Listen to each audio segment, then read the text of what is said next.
So the transition from employee to business owner to entrepreneur is not an easy transition. You have to understand that you're going to have to take on more responsibility. You're not going to be necessarily paid for your time anymore.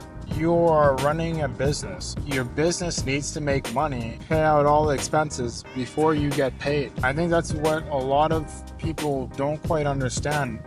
I want to be an entrepreneur, but then they put in all this time and then they expect to get paid. It doesn't work like that. I've literally had people that wanted to go into business with me, start a business, and the company's obviously, not making money for the first few months, or could be not make money for the first year. And they get discouraged and they start, expressing that they need to get paid. If you need to get paid, and if you're looking for your partner to pay you, you're an employee. No matter what you do, you got to understand this. If you're partnering up with somebody and the business is not making money, but there is a conversation that you feel like you need to still get paid based on your time, you are not an entrepreneur. You are an employee.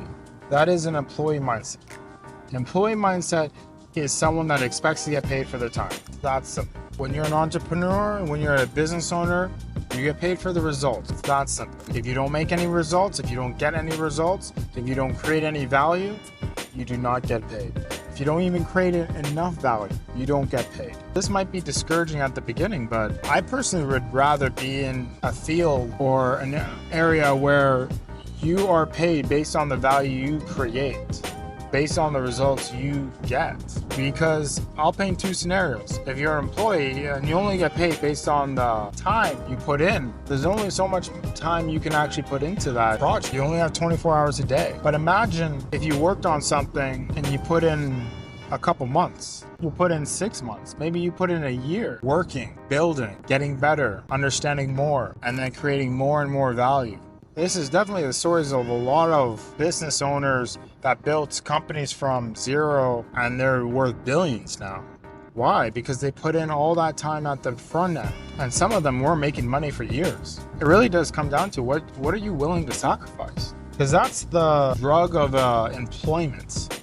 That's the drug of having that consistent income coming in every week or bi-weekly, where you know it's coming in every month. It's almost like it gives you that comfort. I can promise you it's not comfortable trying to figure out, okay, is this business that I'm putting all my time into week after week, month after month, is it gonna eventually make some money? Here's the difference. You're gonna always have doubt, but there should be an underlying commitment and then confidence within yourself that, oh yes, I'm not making as much money that I feel it should be making, but I know it will work. If you have that level of confidence in what you're doing in yourself, it's almost guaranteed it will work, excluding factors that you can't control. But it's almost guaranteed.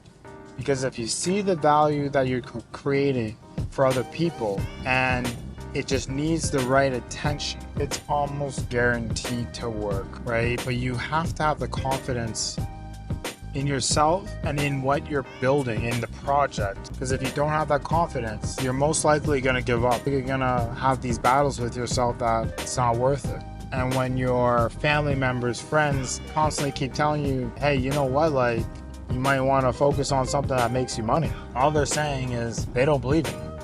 They don't think it's going to work. And when you don't have that same belief in yourself or the project or what you're doing, what you're working on, it's not going to happen.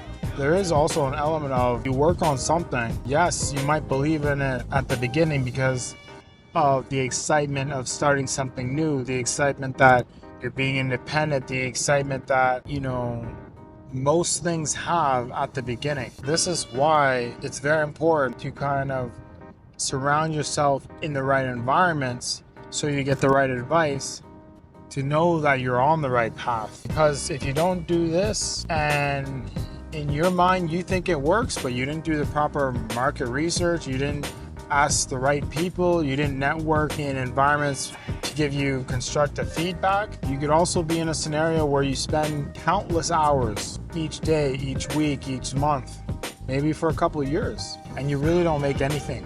You really don't make much money. And you keep thinking to yourself, I just gotta work harder, I just gotta work harder, I gotta be persistent. And the consistency, the dedication is definitely admirable. But sometimes we choose the wrong vehicle. Sometimes we didn't do enough research on the front end to understand maybe this is not the niche, maybe this is not the project we should be working on. And there could be many factors. There could be factors like there might not be as much of a demand in your area where you currently live. Maybe you saw something online and thought to yourself, oh, that looks like a great business. I could see myself enjoying building something like that. Where you fail to understand that it's not about just building something you like. It's about fulfilling a need, fulfilling a demand in the marketplace. And the marketplace could also be where you live. And if there's no demand on what you're offering, you're not going to be that successful. It's going to be hard. So this is why it's very important to study what you're trying to offer to the market.